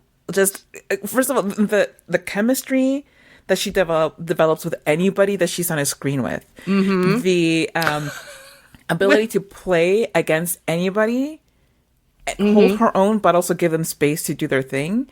And then just the delivery of lines. It's like, chef's kiss. Yes. There's like the dinner scene where Max and Clance are at Max's parents' house for dinner. And Clance is very, very nervous because, Mom hasn't even seen Max's new haircut and this and that. She's very, very nervous. And she's like, we need a code word. God, I didn't write it down either. But then Mom gets mad. She walks away, and then Max follows her. So it's just Dad and Clance. And the dad's like, oh, we should get out of here too. And Clance is like, that's what I've been saying. And he's like, no, I just meant, since they left, like we should. She's like, yeah, no, totally. And then there's the one line in the last episode. Clance and Max are walking, and someone was like, what do you think of black? It's just like being it? I was drinking my water, and it almost came right out my mouth. I was not expecting that. Yeah. But, being it? I don't know. The line and the delivery was fantastic. She's so good. And I was watching a TikTok, as I often do, as you well know that I often do. Do you know how much I restrain myself? Meg is the recipient of so much of the TikTok madness, and I'm like, okay, 1%. Just 1% for everybody else, because anyway, so I saw this one TikTok, and it's an acting teacher, and she's telling the student delivered a line, and they go to the teacher, and the teacher says, you can't deliver it as a line. You have to say it as part of your character's dialogue. This is just your character speaking. It's not your character delivering a line. And I was like, that is so true, because some of the best comedic moments don't look forced. They don't look like a line. They just look like the character thinking and speaking, or sometimes not even thinking, just something blurted out. And I think that Clance is a perfect representation of that, because the way that the actress delivers lines feels very natural. And that's the way that it should be. That's how you get the biggest comedy impact, is by just saying stuff. Yes. 100% agree. Yeah, she's so good. I have to say, shame we don't get to see more of her in season 2, because there isn't a season 2. We're like angry little gremlins right now. We're like angry little anti-Prime, anti-Amazon gremlins. We're like, feed us more. Yeah. But without commercials. Oh my goodness. Yeah, I'm glad you brought up Uncle Bert, because obviously I've got him written down, but it's like it's a large cast on the show. The movie has a handful, a sizable cast, obviously not nearly, I think, as expansive as the TV show. So it can be hard to try and get everybody in, because they're just all over the place. But no, I'm glad you brought up Uncle Bert, because obviously. And I just love that, for an estranged family member, it wasn't just that, Aunt Bertie was a lesbian or there was some Right. falling out or anything. It was Bertie is Bert, Yes. and how that relates to Max, and then we kind of get that one-on-one with Bert and the mom. And the mom's reaction initially was like, what are you doing here? Let's go inside and talk. And Bert's like, no, I don't want to be here long. We'll just take care of this out here. And that whole conversation, that whole exchange, I loved it. Yes. And Sorry. No, it's all right. But the mom's response of being like, I didn't want you to leave, Yeah. was where I would say a lot of where she was coming from. But then Bert's response to that of being like, our parents wanted me to be one way or whatever. He's like, but you were the most dangerous voice. And Yeah. I thought that says a lot about sibling relationships. We can always have our moments where we're anti our parents or going against our parents, or our parents can just kind of like stick it. But it's our siblings that should more or less have our backs. Yeah. And for Bert to have felt betrayed in that way, even though it may have started to come from a good place, and you can see where the mom's intentions with Uncle Bert has clearly transferred to Max of, I just want you to be, I don't want you to have a hard life kind of thing. Just want Yeah. things to be easy for you. So there's, so you could kind of see where those lines, where the mom's coming from then and now. But I thought that whole exchange was so good, and it was so important because it's like they both kind of got a chance to say their piece of what they were truly feeling in that time and how they feel now and everything. And I just hope that would have been the start of them maybe repairing a family relationship, a sibling relationship. Like, if the mom's still not comfortable with Bert coming over, then mom can go there. Yes, exactly. It would have been beautiful to see in season 2. That never happened. For Max's mom to slowly start, first of all, coming to terms with the fact that she can't control anybody. That it's not for her to control how people live their lives. If Bert said something about who he is, and her reaction was, I'm concerned and it's going to hurt me, well, that sounds like a you problem. But, she's doing it with Max too, and it's understandable, but it's not fair. Right. Exactly. So I completely, it's one of the great things about the show too is that they lay these things out in a way where you feel for the characters and you see where they're coming from, because they're presenting you whole humans. They're not presenting caricatures Yes. of anybody. Yes. No, absolutely correct. Because it's like, yeah, we can understand. Doesn't necessarily mean we agree with it. Right. These characters' choices or anything, but it's like, it just makes it that much more real and that much more kind of like, okay, I see where you're coming from. Still not handled maybe the best way, but it's like you have concern or love or fear, whatever it might be. It's just, in my opinion, when it kind of almost turns to like a toxic point, it's because I almost feel like there's too much love that Right. person has, where it's an overabundance and they don't know what to do with it, so they turn it into an evil thing. No, it's just that overabundance of like, I love you so much, I want to keep you safe, I want to keep you protected from a world that is not going to be kind to you as a Black woman, let alone as a Black queer woman or as a trans man, to the point where it becomes where you're stifling them. Yeah. And it's like, I understand having that much love, but at the same time, you got to learn to put that shit in check. Yes. I always remember Danny Tanner in Full House, this one particular episode where I forget if it's Michelle or Stephanie is learning to ride a bike or something, and or maybe whatever, it doesn't matter who it was, but he says to the child, if if I could, I would bubble wrap the entire city just to keep you safe. And I've checked it out and it's very expensive, so I can't do that. But also, like, I have to let you get scrapes because that's how you learn how to live your life. And I think that's something that, they say TV is not educational, but I keep that in my heart because I have to remember, like, my kid needs to have stumbles and he needs to have moments where he doesn't succeed because of things that are preventable. Like, not an unsafe thing, but just, it's okay if you fail at something. Mommy can't rescue you from everything, and she shouldn't. Exactly. And it's all about just teaching them how to handle those moments. Yeah. Unfortunately, failure is inevitable, but how we handle it is what's important. Yeah. And I always try and tell my kids too that go ahead and be sad about what didn't work out, about what failed.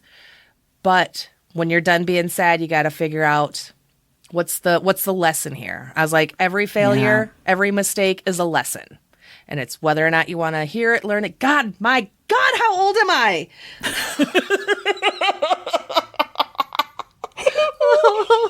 I just heard that old, Jen. I'm very sorry to tell you. We're just elderly people. Sometimes I think I'm still like super cool. Like, no, we are old suburban moms. We are. It's just who we are.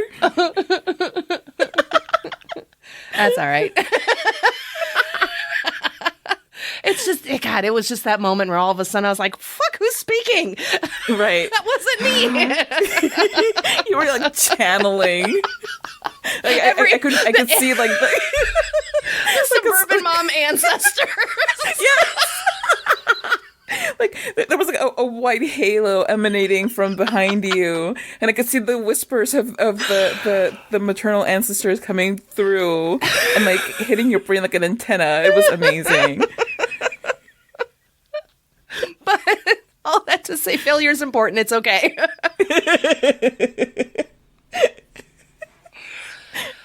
Oh my goodness. Well, I think we should maybe start working our way towards the stray bubbles. So anything else? What else you got that you got to get it out? Okay. I generally cannot stand Madonna, but this is my favorite performance of her by far. I love the character of May. I don't know if it's so much that I love May as it is the play between May and Doris. I think that they make such a great team. Rosie O'Donnell and Madonna make such a great team. They bounce lines off of each other in a way that feels, I mean, because they're friends anyway. I don't know if they still are, but I know that they were friends at that point. They bounce lines off of each other in a way that feels very authentic for friends who support each other, who are really there for each other. You see at the end of the movie that they're still friends and they still have that banter. And that's also part of why people are like, oh, well, maybe there's something else. Yeah, I know May mentions the husband, however. Yeah. And I love that May takes it on herself to teach Betty how to read. Yes. I love that she uses like a smutty book to do it. Oh, her milky white breasts. May, what is she reading? What difference does it make? She's reading. Continue. Yes. I love it. And she's like, okay, it's really good. And then something's like, and this is where the postman comes in. It's like the line you hear as the scene is shifting to someone else. It's so good. It's so good because it's like still a like throwaway moment, but it's played so well. It's just fabulous. What else do I have? Oh, the letter that Carson sends Charlie. Oh my God. Like old school drunk dialing. Like there was no drunk dialing back then, but there was certainly drunk letter mailing apparently. Yes. And Greta being like a troublemaker and being like, write your husband and tell him that you're done. And I love that they did it just hammered in the lobby of the hotel versus like their room, or I guess not the bar.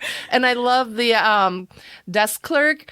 God, I can't, Michael something Crichton, I think, but he's in like Only Murders in the Building. He's Howard, and he keeps kind of popping up and stuff that I've been watching. And I'm like, oh shit, it's that guy. So he popped up in here. I was like, oh shit, it's Howard.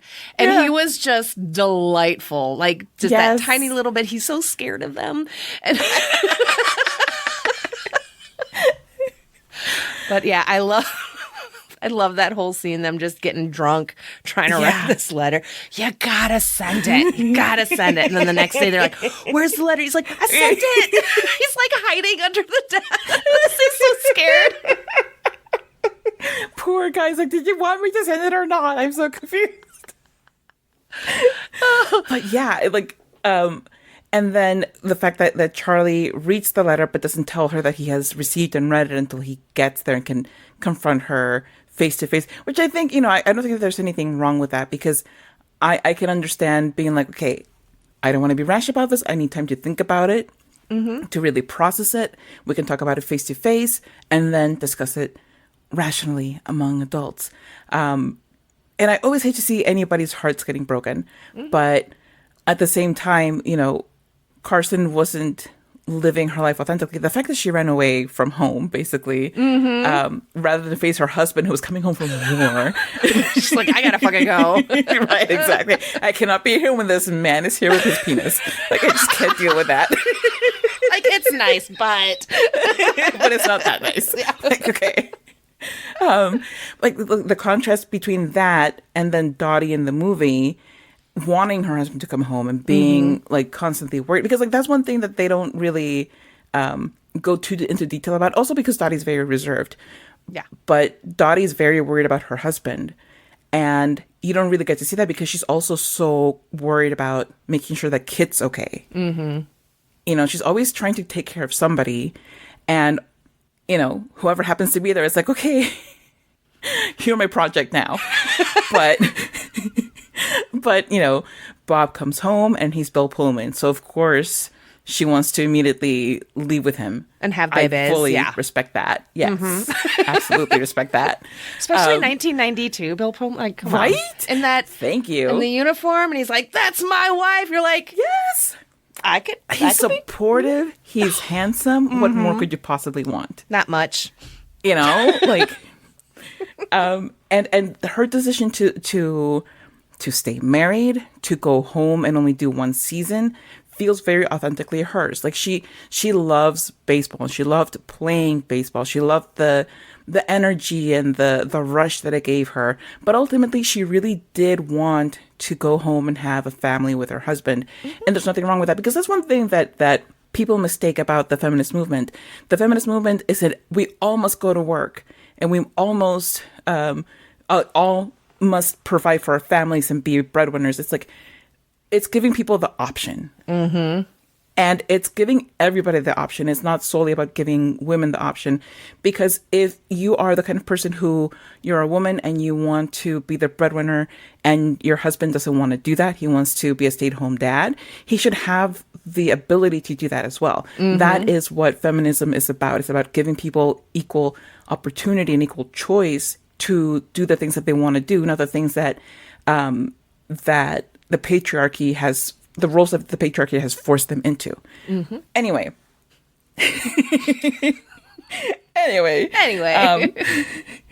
The chemistry between Carson and Greta is amazing. Yes. It's so good. From the first time that they talk to each other, it's perfect. And that's, a testament to Darcy Carden and Abby Jacobson's friendship. They were friends for many years before they did the show. And there's a lot of trust that they have in each other that you can see as the characters interact with each other. And it's just, they're delightful. And oh my God, Darcy Carden is so gorgeous. Oh my God, she's so pretty. She's so hot. She's so fucking pretty. And, of course, I know her as Janet from The Good Place. So immediately she's smoking. I was like, Janet? What are you doing? It's like, oh my God, what would Michael say? Probably nothing. But yeah, no, she was great in this. Yeah. And gorgeous. Yes. And like she was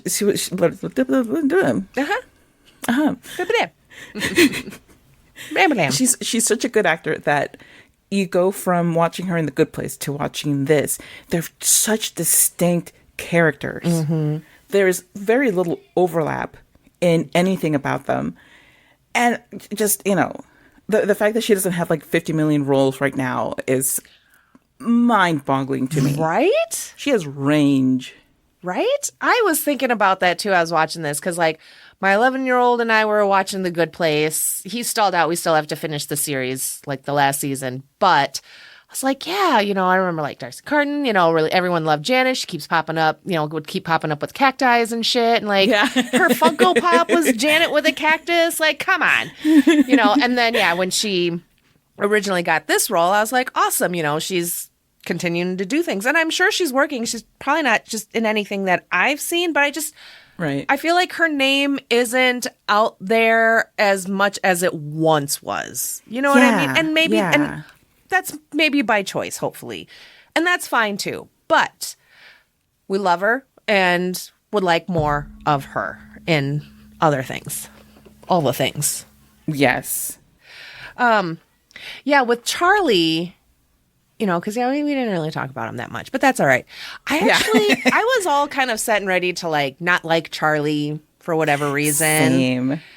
Because he's getting in the way of our ship. Yes. And then he shows up and I'm like, you're actually white.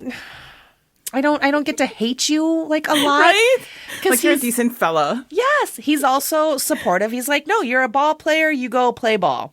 And he didn't like hearing that he had to go home, but he did. Ish. Yeah. He agreed to. Yeah, kind of. That might have been the only time he made me mad was that he didn't leave and then caught Carson and Greta making out. Yes, because he was the problem. Listen, if he'd have just left, he never would have had to see what he saw. Exactly. He wouldn't have had to put himself through that. So there you go. But I did like Charlie. Yes, I thought, like I said, I was all set and ready to hate this guy for what I thought he was going to come in and be like, we're going home. You can't do this anymore. Right. Almost making it easier for Carson to decide which direction she wants to take her life. But it made it harder. Yes. Kind of. So. Yeah, because she shows up and he's like, right, he's nice. Yes. She's like, you're my best friend. Like, we're best friends. Like, that's very sweet. Right. And I'm happy for you guys, but he needs to be an asshole so then you can go to New York. But no. Let's make all the husbands good guys. Sorry. It was very refreshing that he wasn't a total piece of shit. It kind of reminded me of what Ted from like season 1 of Yellow Jackets. I was set and ready to hate that man, and now it's God. He's the only one that needs protecting in that series. I swear to God, if anything happens to Ted, I'm gonna be so upset. Is his name Ted? I don't know. And whatever his name is. It doesn't matter. We can call him Ted. It's fine. It works. I love him so much. I do too. I'm constantly so mad at Shauna, but whatever. Yeah. That's a whole other discussion. Yep. And it'll happen because I gotta talk about Yellow Jackets as well. But please. Okay, so we got Charlie. All right. Anything else? I think I'm good. I think I've gotten all the things off my chest that I desperately needed. Nope. Okay, the telegram scene in the movie with Jimmy finally showing a heart and poor Betty. Poor Betty spaghetti. Oh my God. And then immediately followed by Bob showing up. And it's like almost like you almost think for a second, is he a ghost? But he's not a ghost. He's really there. He's here. He's wounded. He's not a ghost. It's okay. But yeah, like Jimmy showing that he has a heart and like, basically beating that poor telegram delivery guy to get the telegram, which I mean, justifiable because you don't show up and be like, oh, I hate when I have to deliver these. Like, oh, it sucks for me. The absolute fucking worst. Like, dude, you're being you're being such an insensitive dick. Like, you're standing in a room of women and you're like, oh, someone's husband died. Like, dude. Right. What the fuck? Oh my God. I was like, you've got to be kidding me. I guess I gotta go. I don't have the name. Good luck with your game. No, that scene is so sad. And especially like the first time I saw it, because, Betty and and daughter sit next to each other. And so you really are kind of like, oh God, which is it? Which is it? And then I love how Gina Davis plays it too, because you see that slight moment of relief, but then she goes right into consoling Betty. Yes, and it's so real. Yes. It's so real. And it's such a sad, and I remember even as a kid watching it, and Dolores, Rosie O'Donnell's character, you know, because she's like the loudmouth, very brash and everything. But that doesn't mean a person doesn't have a heart or can't feel. But it's also like when they show Dolores crying, you know, that louder, you know, almost like, feelings aren't going to get to her. And she's crying too. Everyone's fucking crying. So, no, I love that. Was such a sad scene. Good scene. It is such a good scene. Poor Betty. Betty Spaghetti deserved better. She a little bit better. She doesn't even know how to make spaghetti, the poor thing. And the baseball card of her husband's rookie card of Jimmy that gets is it awful that this time that I rewatched it, I was like, well, she doesn't have to worry about him being mad about the baseball card. Like, I've watched this movie so many times, and it was the first time that I connected the dots that I like, okay, so she doesn't have to worry about the card being torn out. I mean, you're right. I love that I hadn't put that together until now. I guess it was until you said so. I have corrupted your brain. I'm so sorry. Oh, yay? I don't know. Look at the bright side, honey. There's always a silver lining, even if it's around a big pile of poop. If the Telegram guy had known, he would have said that for sure. Oh, no shit. He would have.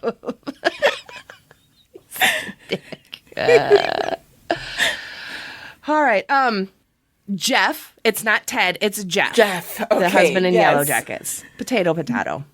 Close enough. They're similar names. It's Jeff, Ted, George, Bob. Exactly. It's all the same name. All the same.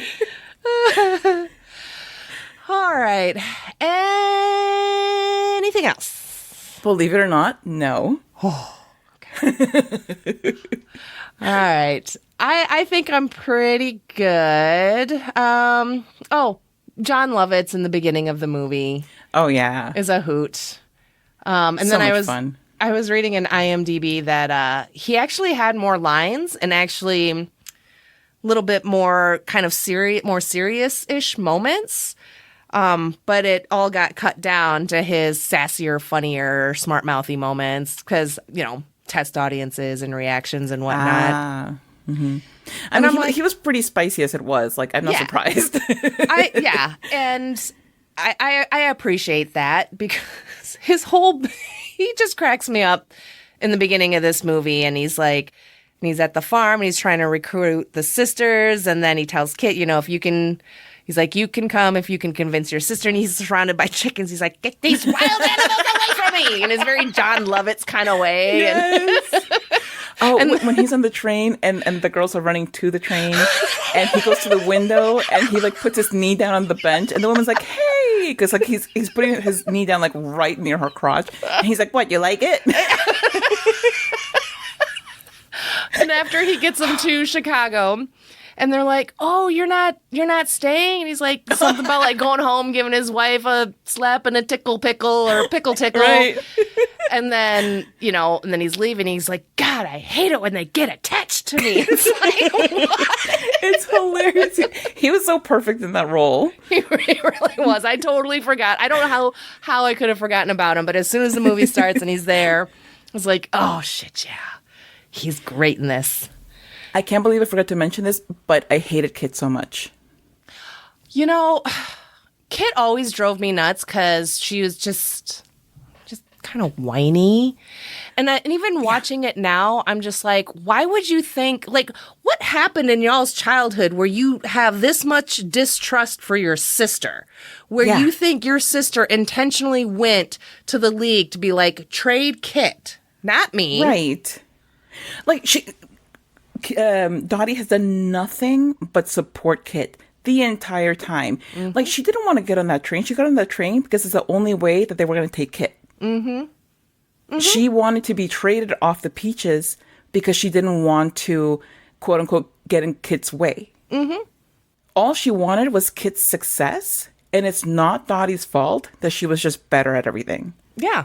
Like, I'm sorry, but if it wasn't going to be Dottie who was better than you at something, it would have been somebody else in the Peaches. Because you're honestly good, but you're not the best. Yeah. Not as good as your sister. You're not. I'm so sorry. Like, them's the breaks. Yeah, and then, like, by the end, she's like, well, now when I want you to stay, you're leaving. It's like, yeah, because you just got everything you want. Now you are in the limelight. You only want Dottie to stay so you can give her a taste of that medicine of being the secondary sister, you know? Yep. You want Dottie to be known as Kit's sister. Yes. You know? You're so right.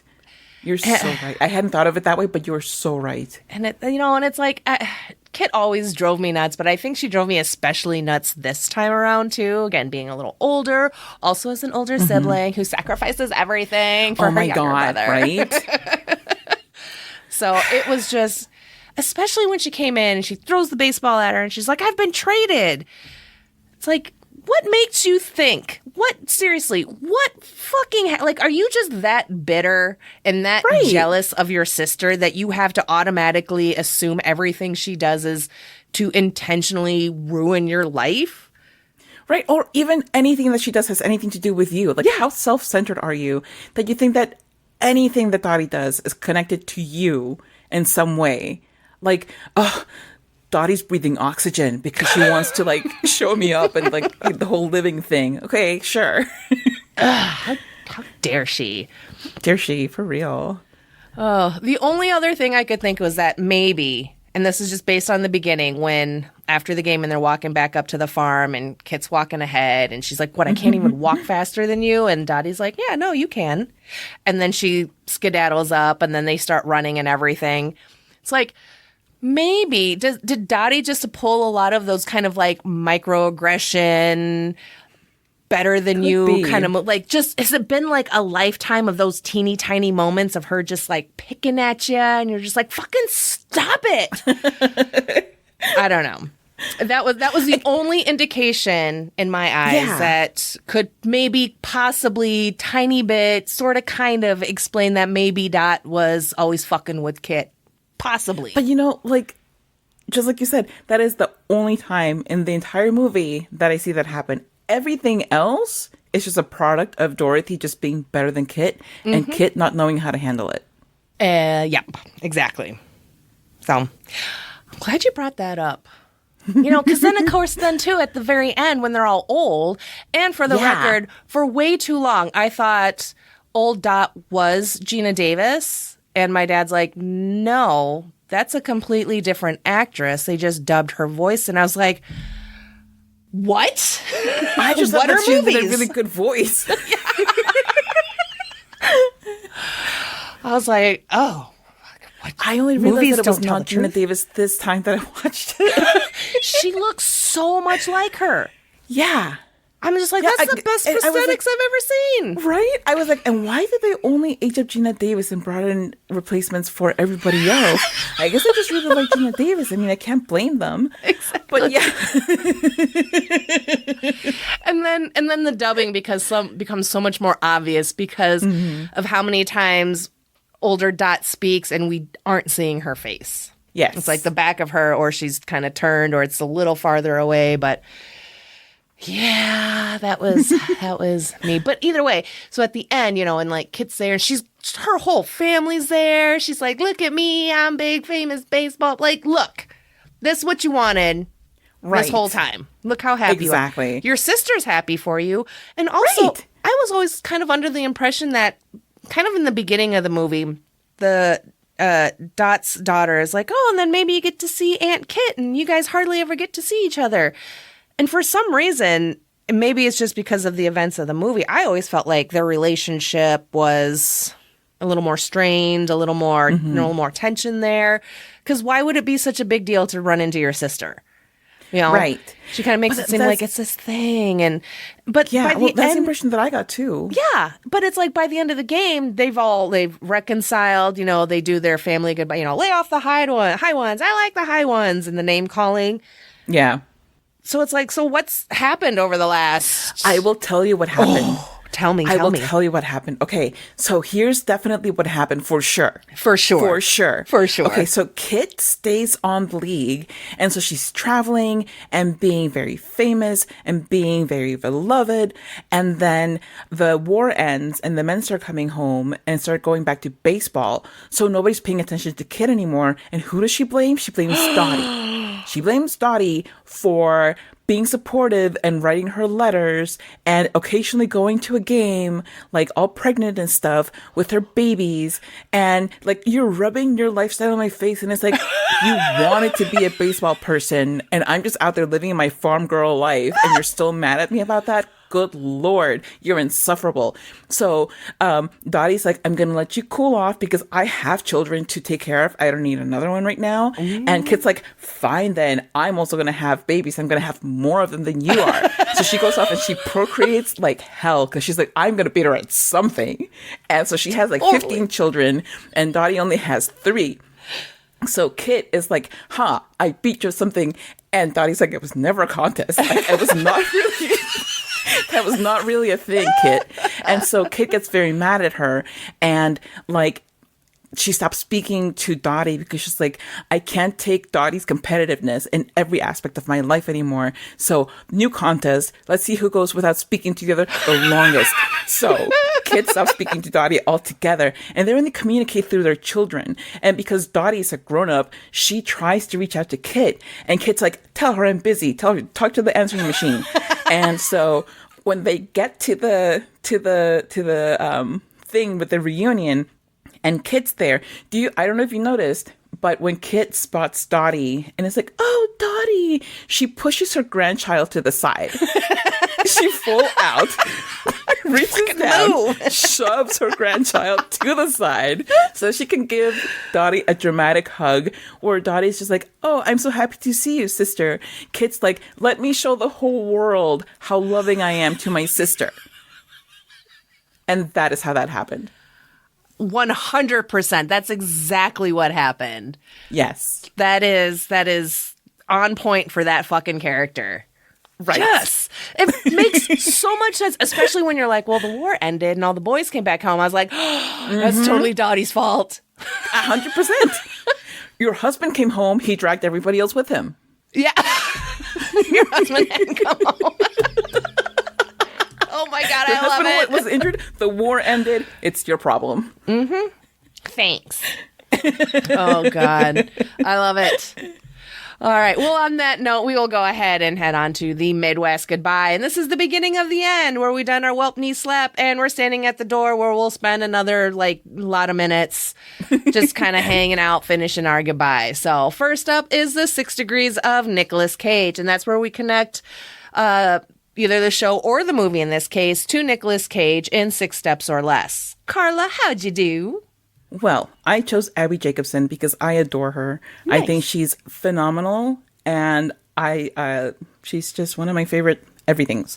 So, Abby Jacobson was in the Mitchells versus the Machines that I've never heard of. Okay, I'm glad you've heard of it. It's so good. Okay, I will take your word for it because I've never heard of it. Therefore, I don't even know what it is. It could be a cartoon for all I know. It is. There you go. Melissa Sturm was in that. And she was also in Spider-Man Into the Spider-Verse with Nicolas Cage. Very good. Nice. Yeah, side note, Mitchell's versus the Machine. I believe it's on Netflix and an animated movie. It's so good. It's really cute. We get a kick out of it every time. So the kids have watched it enough where I'm just like, oh, yay. It's start it over. Let me miss the first 3 minutes. No. So I did both because, yeah. So first up was from the movie. So pretty easy. Tom Hanks was in Sleepless in Seattle with Meg Ryan, who was in City of Angels. Ah. Yeah. And then that movie's so dumb. Anyway, Shantae Adams, who plays Max, she was in Westworld with Ed Harris, who was in The Rock with Nicolas Cage. And also National Treasure, Book of Secrets, the second one. So, Oh my gosh. and then I need to pull up a side by side, but while I was watching the show, every time they showed Max, I was like, she looks familiar. Like, what else have I seen her in? And it's not that I've seen her anything. Am I nuts, or does she, especially when she smiles, she looks like Laura Winslow? I hadn't thought of it before you said that, but yes. Especially when she has smiles. that Laura Wilson smile. Yes. Winslow, So- yeah. Oh my God. So yeah, I just had to get that out. But all right. And up next is what's been streaming in your bubble. So what you been watching, reading, doing, what you been up to? I've been doing a lot of libbying. So I recently finished the book Our Hades Progeny, which I talked about on my podcast because I loved it. It is a the author calls it a spiritual sequel to Frankenstein. And again, the reason I'm not mad about it being like a reboot kind of thing is because, first of all, it's not a reboot. Also, the main character is queer. So I think that that's very important. And it's the grandniece of Victor Frankenstein. So it's super good. Oh, nice. Yeah. Yeah. I also have been very intentionally checking out books from the Queer Liberation Library, which is an online-only library. I believe it's online only, but it's primarily online only if it's not only. Anyway, you can get a lot of books there that I haven't been able to find in other libraries to which for which I am a member. And it's very easy to sign up. You don't need to provide them any information other than your email address. And I believe I said, yeah, just your email address. You don't have to give them your name. You don't have to give them your phone number. I think they just ask if you have a mailing address. Do you have a mailing address? Yes. Okay. And I think that's like a thing where like they just have to put something in there and whatever. You're signed up for the virtual card. Boom. In your Libby app, you can check out books from there. Nice. Because they're a small library, they rely a lot on donations. So definitely people out there who would like to are certainly welcome to donate to it. Also know that there might be longer wait times because they're so small if you find a book that you want. But it's absolutely worth supporting, so I'm happy to wait a few extra weeks to check out a book from there. Plus, it's always kind of like a nice surprise when there is a long wait for a library book, because then you're just like, especially ebook or audiobook, and it'll be like 6 months later, and you like get the notification. Yes. Oh shit! I put that book on hold. Now it's my turn. I don't have time. I gotta right. I gotta suspend the hold. Shit, no. Let the next person go first, please. Oh, that's awesome. I will. And you said you can sign up and you can link it to Libby? Yeah, it's super easy. Like they make the process incredibly smooth. And on top of it, if you feel like, you're on the website and you're like, oh no, somebody dangerous is going to be looking over my shoulder, and you want to click off of it, you don't have to do anything but press a button. There's a button specifically dedicated to closing the tab. Wow. That's pretty cool. That's pretty slick. I know, right? I mean, it sucks that, it's still even needed, but I mean, that's nice that you can still be very that like... it's an option. Yeah. Well, very cool. All right. Anything else? Anything you've been watching that you're just like, ah? I've been watching a lot of YouTube. Nice. I've been on a major YouTube rabbit hole because I'm primarily looking... I've gotten very into legal YouTube, not following any specific case or anything like that. Just, lawyer talking about how this works. And I'm like, fascinating. Tell me more. Just, like that's my new Roman Empire for the moment. Okay. That and Smosh videos. Because as everybody knows, Shane Top, my emotional support white guy, is on Smosh. Therefore, I have to watch everything that he's on, except for when this guy Spencer's on, because I don't really like Spencer. But that's, Yeah. What can I do about it? Not much, unfortunately. Yeah. Well, very cool. Let's see. So it's summer reading. So I've been working on my summer reading for the library, and for adults, it's a bingo. And once you get a bingo, you turn it in and you get a free book. Library buys you a book. So I finished my first. So it's a bunch of different genres and stuff. You know, get you out of your comfort zone, try some new things. And one of them is, you know, a children's book or a YA book. So earlier this year, my youngest they read The Tale of Despero by Kate DiCamillo, or however it's pronounced. He loved the book. They watched the movie. He told me little bits and pieces, but he didn't want to give any spoilers because he knows Mommy will freak the fuck out if she gets a spoiler. But he kept saying, he's like, Mom, it's really good. He's like, you should see if there's an audiobook, and then you should listen to the audiobook. So I placed it on hold. It was one of those where it was like months wait. So it showed up like the other week, got through it. It's super cute. I enjoyed it. I was like, oh, he was right. I did love it. So I got my first square done. And nice. I'm working on another one. And, you know, there's like nonfiction, fiction, westerns, romance, that kind of stuff. So nonfiction's easy for me because that's pretty much all I ever really read. But the one that I'm reading now is What Your ADHD Child Wishes You Knew. Oh. And it's so good. The doctor, she's got kind of like quotes from children of all ages, from like 8 to like teens, and truly things that they wish that their parents knew. Like, I hate when my mom constantly reminds me to do this, blah, blah, blah, blah, blah. And then kind of different things to try as a parent. You know, if your kid, you know, doesn't like to be reminded, what is, you know, basically like, this is oversimplifying, but like work with your kids, you know, professionals if need be, and find what's going to work for them and for you. Because clearly reminding them over and over isn't going to work. You're getting frustrated. They're getting frustrated. You're both getting annoyed. So a lot of insight into teenager and even young kids' minds with the ADHD, and just kind of the different things that, you know, parents can try, and reminding that, like, you know, it's not a bad thing. You're not a bad person. Your kid's not a bad kid. You know, we just kind of have to relook at how you go about talking with your kids, or getting them to do chores or do their homework, or even how they express if they need help with homework or anything like that. So I've really enjoyed it. There was another book I was reading a while, Social Justice Parenting. That was also really, really good. And this is going to make me sound like such a fucking asshole, but it's like with both books, I'm like, no, that works because that's what we do. I'm already doing that. I'm already awesome. Check.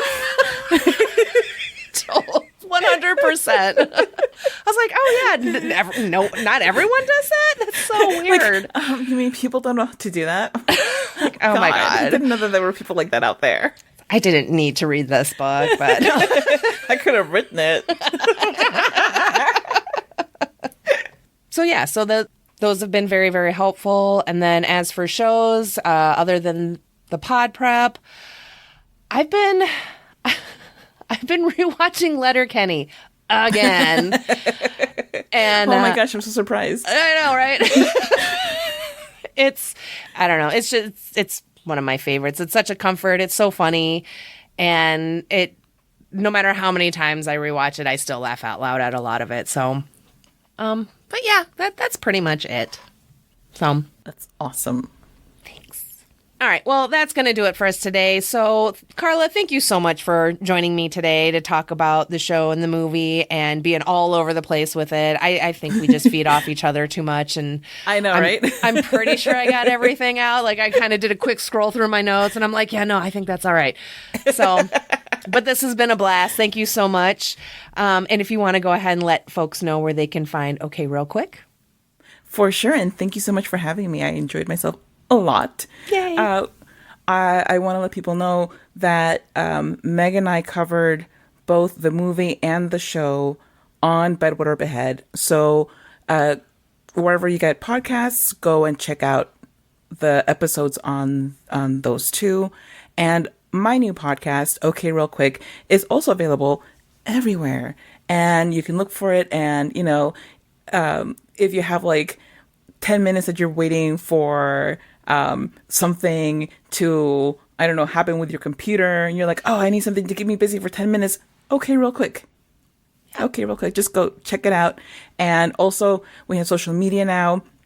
Look for it pretty much wherever social media is there, except for Instagram, because Instagram hates me. And so you look for Okay Real Quick Pod.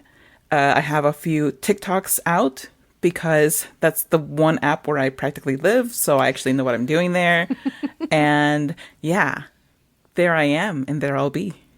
Awesome. Yeah, everyone make sure you check out Okay Real Quick, real quick. So Thank you.